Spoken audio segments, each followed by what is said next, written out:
শুরুতেই আমি milestone school and কলেজের বিমান দুর্ঘটনায় গভীর শোক ও দুঃখ প্রকাশ করছি। জাতির জন্য এটি গভীর বেদনার ক্ষণ। আমি এই ঘটনায় নিহতদের আত্মার শান্তি কামনা করছি। যারা এখনো হাসপাতালে চিকিৎসাধীন আছেন তাদের দ্রুত আরোগ্য কামনা করছি। এই ভয়াবহ দুর্ঘটনা আমাদের আরেকবার স্মরণ করিয়ে দিয়েছে চিকিৎসক ও স্বাস্থ্যকর্মীদের অবদান, তাদের পেশার মাহাত্ম্য। যখন চারপাশে শুধু আতঙ্ক, কান্না আর অজানা আশঙ্কা, তখন আপনারাই আমাদের আশার আলো।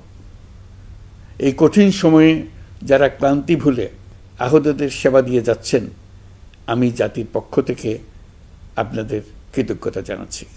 প্রিয় চিকিৎসকবৃন্দ, যুদ্ধের সময়ও আক্রান্ত ও আহতদের চিকিৎসা বন্ধ করা যায় না, এটা আন্তর্জাতিক আইনে স্বীকৃত। এর ব্যতিক্রম আমরা দেখেছি এই বাংলাদেশে 24শে জুলাই গণ অভ্যুত্থানের দিনগুলোতে। ফ্যাসিস্ট সরকার শুধু এদেশের ছাত্র শ্রমিক জনতার বুকে গুলি চালিয়ে থেমে থাকেনি, তারা সর্বোচ্চ চেষ্টা করেছে যেন কেউ হাসপাতালে চিকিৎসা না পায়। জুলাই আমাদের চিকিৎসক যোদ্ধাদের গল্প কোনো যুদ্ধক্ষেত্রের ডাক্তারদের গল্পকেও হার মানায়। রাস্তায় ছাত্রদের পিটিয়ে রক্তাক্ত করে মেডিকেলে ঢুকেও তাদের উপর হামলা হয়েছিল। ডাক্তার নার্সদের হুমকি ধামকি, নানা রকমের বাধা দেওয়া হয়েছিল। শত শত ছেলে মেয়ে অন্ধত্ব বরণ করেছে, কারণ তারা সঠিক সময়ে চিকিৎসা পায়নি। নির্দেশ ছিল আন্দোলনে আহত কাউকে হাসপাতালে চিকিৎসা দেওয়া যাবে না। আপনারা পেছনের গেট দিয়ে আহতদের গোপনে চিকিৎসা দিয়েছে। হাসপাতালে হাসপাতালে গ্রেফতার অভিযান চালানো হয়েছিল। সিসিটিভি ফুটেজ, রেজিস্ট্রার খাতা নিয়ে যাওয়া হচ্ছিল।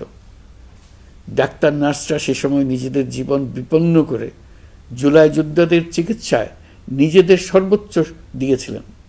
তারা রোগীর কোনো তথ্য নথিভুক্ত পর্যন্ত রাখেন নাই, কারণ এইসব নথির সূত্র ধরে আহতদের গ্রেপ্তার করা হচ্ছিল। বিনামূল্যে দিনরাত গুলিবদ্ধ আন্দোলনকারীদের জীবন বাঁচাতে আপনারা সর্বোচ্চ ঝুঁকি দিয়ে চিকিৎসা দিয়েছেন। 2 চিকিৎসক বোনকে আমরা দেখেছি নিজ উদ্যোগে গ্যারেজের মধ্যে অস্থায়ী ক্লিনিক তৈরি করে চিকিৎসা দিয়েছেন। অনেকে নিজেদের ঘরের মধ্যে অস্থায়ী ক্লিনিক তৈরি করে চিকিৎসা দিয়েছেন। আপনারা নিজেরা ঝুঁকির মধ্যে ছিলেন, আপনাদের পরিবার ঝুঁকির মধ্যে ছিল, তবু পাহাড়সম বাধা পার করে আপনারা মানুষের জীবন বাঁচাতে এগিয়ে এসেছিলেন। আহতদের জন্য রক্তের সংকট ছিল, প্রশাসনের রক্তচক্ষু এড়িয়ে আপনারা রক্তের ব্যবস্থা করেছেন। আহতদের পরিচয় গোপন রাখতে ব্যবস্থাপত্রে অন্য নাম, অন্য রোগের তথ্য উল্লেখ করে তাদেরকে পুলিশের কাছ থেকে আড়াল করেছেন। প্রাইভেট ডাক্তাররা স্ব-উদ্যোগে প্রশাসনের চোখ এড়িয়ে সরকারি হাসপাতালে গিয়ে গোপনে চিকিৎসা দিয়ে এসছেন। রক্ত দেওয়ার জন্য সরঞ্জাম সরবরাহ ছিল না, আপনারা নিজেরাই এগুলোর ব্যবস্থা করেছেন। অ্যান্টিবায়োটিক, পেইন কিলারের মতো ওষুধও আপনারা নিজেরাই সরবরাহ করেছেন। আপনারা শুধু চিকিৎসক নন, আপনারা এই জুলাইয়ের অন্যতম নায়ক। আপনারা সাহস এবং মানবতা, দায়িত্ববোধের জীবন্ত প্রতিচ্ছবি।